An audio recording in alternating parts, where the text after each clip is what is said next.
yana kukosa mengi shoga yangu, nao umeng'ang'ana nyumbani. Yapi tena hayo shoga yangu? Hapa kuna ujio wa Gamba. Gamba? Gamba aliondoka tangia enzi hizo. Gamba amerudi tena katika hichi kijiji? Amerudi shoga yangu. Na taarifa nimezipata kwa Bitikisa ndo nilipotoka. Kufika tu ujio wake Gamba hapa kashagombana na Binyunyu.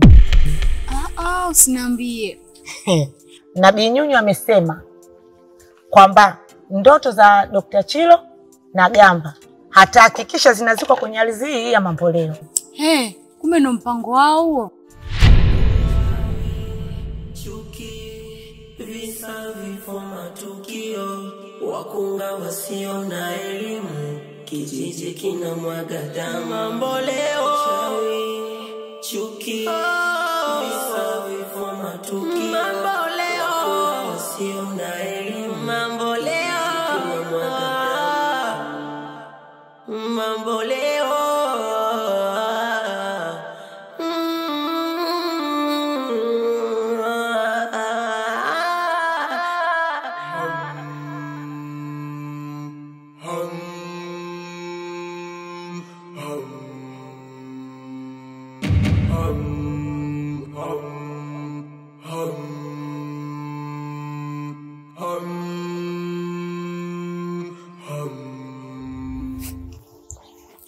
Huo ndo mpango wao. Kwa sababu wanajua Dr. Chilo na yule Gamba, maana jambo lao hili wakishaelimisha hichi kijiji. Yule Bitikisa atakuwa afanye tena kazi yake ya ukunga. Sasa kuna vitu atavikosa. Mke wangu pole na kazi. Yaani umeenda huko muda wote umejiwekesha wewe, umechelewa kabisa, mimi nimechoka ni hapa. Mke wangu. Sio kwamba labda pengine nimejiwekesha. Si unajua harakati zangu. Alafu mke wangu nilikuwa katika tanuri letu lile. Nilikuwa kidogo nilikagua. Ghafla tu akatokea Kironzo. Si unakumbuka tulimpa kazi ya kukata ule mwembe kwa ajili ya mkaa mwingine. Kwa hiyo nishamwachia kazi na endelea kukata, ila anatudai shilingi 5,000. Tushamtangulizia shilingi 10,000 kwa nakumbuka. Niambie Kibena alikuitia nini? Kibena bwana alikuwa akinishauri juu ya kwako wewe. Jambo zuri kwamba ikifika sasa wakati wa kujifungua mke wangu nikupeleke hospitali na sio tena kwa wale wakunga wale.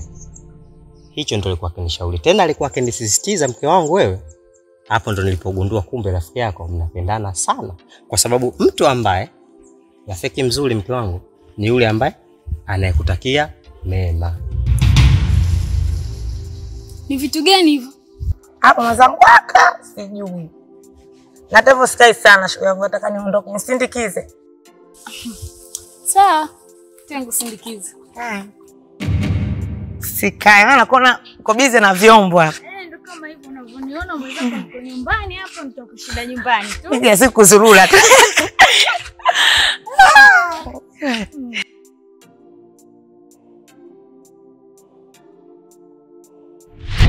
Mume wangu, napenda sana kuzalia hospitali. Ila shida iko wapi sasa? Hospitali kwetu huku iko mbali. Na ukiangalia barabara nazo mbaya vibaya.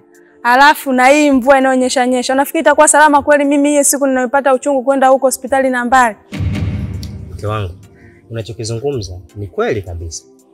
Hospitali ni mbali na barabara huku ni mbovu. Lakini pamoja na hayo, kwa ajili ya afya yako mke wangu, pamoja na mtoto wetu ulombeba tumboni, mimi sijali hilo.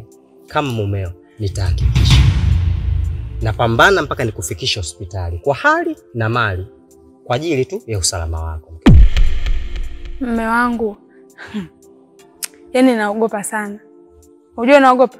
Alafu nimesikia huko hospitali ukienda kuzalia huko, mara sijui kufanyia sijui nini, sijui mambo ya sijui kupasuana, si mambo kufanya. Yaani naogopa kabisa. Mke wangu, usiolijua sawa sana usikuwa kiza. Hao wanozungumza hivyo mke wangu kwa sababu hawana elimu ya hivyo vitu na hawajui chochote. Mimi naamini ukifika kule mke wangu utajifungua ukiwa salama wewe pamoja na huyo mtoto ulimbeba. Sawa sawa. Kwa hiyo naomba mke wangu usiwe na hiyo hofu. Alafu kingine mke wangu, kuna wito kidogo. Wito gani? Kuna kikao cha dharura. Mimi hapa, Gamba pamoja na Dr. Chilo tuzungumzie masuala haya ambayo tulotoka kuyazungumza hivi punde. Haya, sawa. Kwa hiyo mimi naomba kitu kimoja mke wangu, kwa sababu leo umefanya kazi kweli kweli, tusipoteze muda. Tuchukue majembe tukayaoshe kidogo, tuende nyumbani kwa ajili ya kikao. Kabebi hicho. Nikuimbie kijimbo kimoja kidogo ambacho babu yangu mzee mchawi alikuwa akiniimbia. Wewe unataka kujifanya eti yeye kwamba anajua kuimba nyimbo. Niache.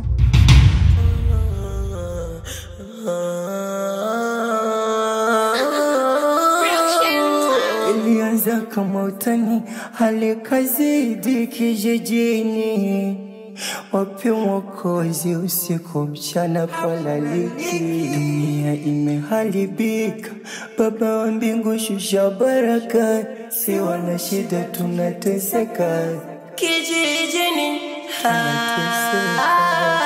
tunateseka mambo leo. Shika jembe kidogo mke wangu. Shika hili, alete licha.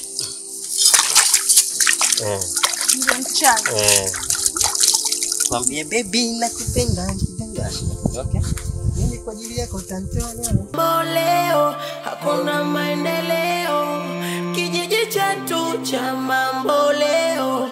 Vifo na vilio kijiji chetu cha mambo leo. Ndugu zangu. Naam. Kwanza nishukuru kwa kuitikia wito. Ndio. Mikakati hii nafikiri kila mmoja hapa ana kiu, naijua kiu yake hapa. Kila mmoja hapa anahitaji maendeleo yaone, tena kwa vitendo na si kwa maneno. Sasa basi, na mambo haya mawili ambayo nimewaitia hapa.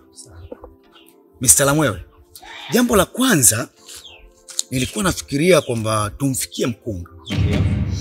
Maana kumfikia mkunga tukampe mikakati, malengo yetu, na kwa msisitizo na kwa hisia atuelewe. Na ndiyo maana nikamhitaji Dr. Chilo kwa sababu yeye ni msomi. Huyu mimi namuamini huyu. Yaani tukiwa na huyu yani safi. Lingine jamani, nafikiri tumfikie mwenyekiti kwa sababu yeye ndo silaha na yeye ndo zima au yeye ni zana kubwa na ndo serikali na ndo rais wa hichi kijiji chetu. Stop ndugu yangu. Unasema mwenyekiti? Ndio. Huyo mwenyekiti mimi nilimfuata na nikatoa miguu yangu toka nyumbani mpaka kwake. Nikazungumza naye juu ya vifo vya mama na mtoto kwa mkunga. Vifo vinatokea kwa uzembe, lakini mwenyekiti ndiye aliyeshikilia mila na desturi potofu, na watoto wanavyokufa yeye halizungumzii wala halioni. Kwa juu ya mwenyekiti mimi siliafiki, labda tutafute mtu mwingine. Mtendaji ni kijana, ni mtu msomi, ametoka nje ya mazingira yetu, anaweza akatusaidia jambo, sio mwenyekiti. Sawa. Mimi nilikuwa na wazo hili moja. Safari siku zote bila ya wazee ndio hatutaweza kufika salama. Kwa nini nimetoa wazo tupate mzee hata huyu mmoja? Lengo aweze kutupa mbinu. Sawa juu ya hili jambo letu. Sawa. Kwa sababu huenda labda pengine tunazalaulika kwa sababu tunaonekana sisi ni vijana, na waloshikilia mambo haya hapa ovyo ovyo ndo hao wazee. Sio, umenielewa? Kwa hiyo kama tutafute nguvu waweze kutufanyaje? Kutusapoti. Wazo langu hilo. Mimi nafikiri hakuna mtu aliyotoka nje. Ili swala la Chilo na huyu Kibena, mimi huwa linanivuruga akili yangu, linaninyima raha kabisa katika moyo wangu. Nikifikiria na huyu Tao, mimba tayari mimba, anasema yeye anataka kwenda kwa wazungu. Sasa huyu Chilo, kuna zawadi na mwandalia na Kibena, nitakupatia keto, nitakupa pete pamoja na mkofo ambayo mimi niliachiwa na mizimu na jadi ya babu yangu Mzee Nyalonda.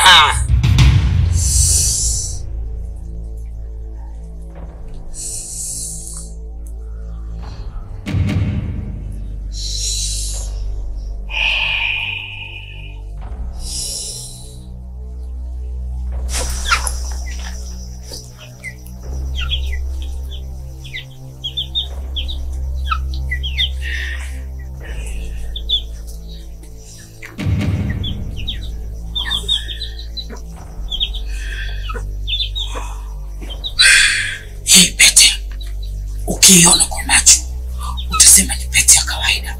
Nyosha mkono wako. Nataka viganja. Nikuvalishe. Kisha ni pete ya misemo. Lete mkono. Yaani nikijaribu kubawabu, nikijaribu kuchekecha. Nakuja kweli nimeamini kabisa kweli ujuzi ni upeo na upeo kufafanua.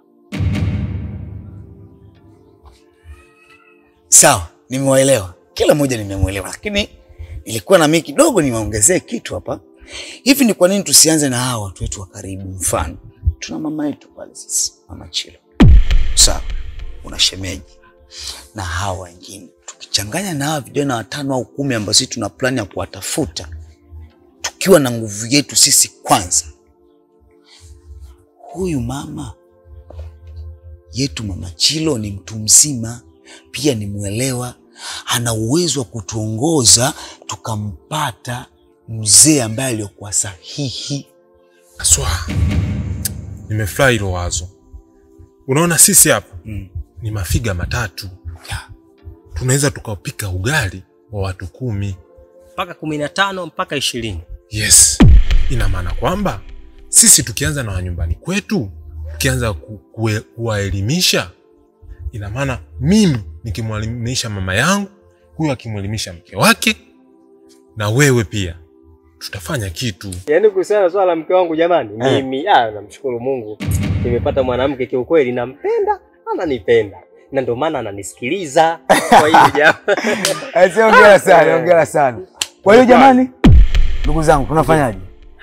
Sawa, inabidi tufanye hivi. Sasa hapa siku zote wenyewe wanasemaga mchuzi wa mbwa tuunywe ukiwa wa moto. Ukiwa uweze kuunywa. Na siku zote, sikiliza basi. Maneno mengi huleta fitina. Aheri ya maneno machache lakini yenye maana. Sasa hivi tufanyeni vitendo. Na sio maneno kama kuongea tushaongea sana.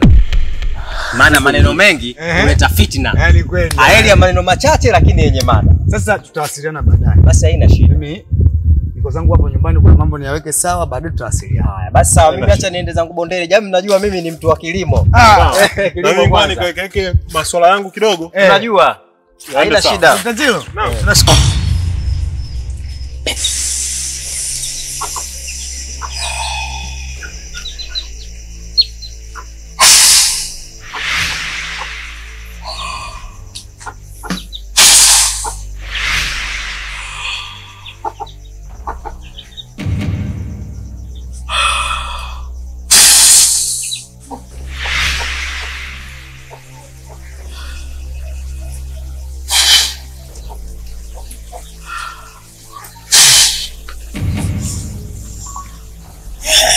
Sema na kukabezi.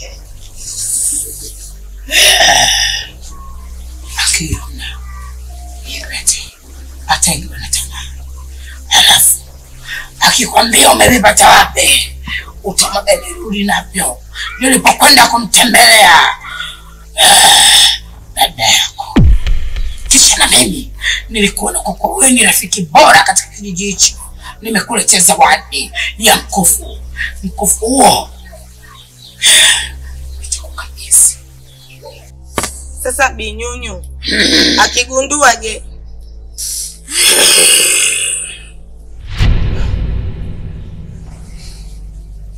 Ukigunduliwa na njiwa bado una nafasi ya kumshika mbawa. Nakukabidhi mkufu kwanza kidole chako. Chukua mizimu. Mambo leo.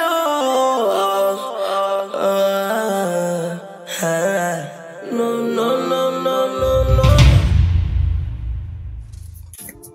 Karibu shuga yangu Neema.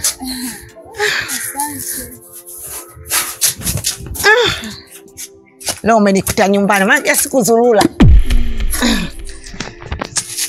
Karibu. Asante Mwaya. Vipi mzima lakini? Mimi mzima, sijui maendeleo ya hapa nyumbani. Nyumbani salama kama unavyopaona. Nilichokuitia shoga yangu, nimeletea zawadi toka mjini. Wewe usiniambie. Na rafiki yangu huyo ananipenda hatari. Sasa katika zile zawadi akaniuliza na wewe huko una rafiki? Nikamwambia naye rafiki yangu anaitwa Kibena. Akaniuliza mnapendana? Nikamwambia kwa kufa na kuzikana tunapendana hatari, na yeye akakuagizia zawadi. Mimi huyo? Zawadi gani tena hiyo? Chain. Ni nzuri.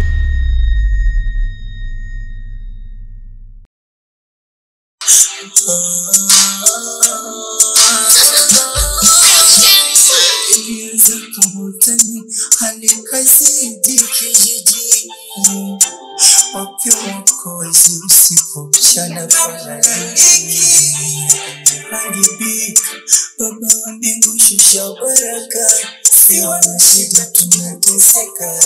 Kijiji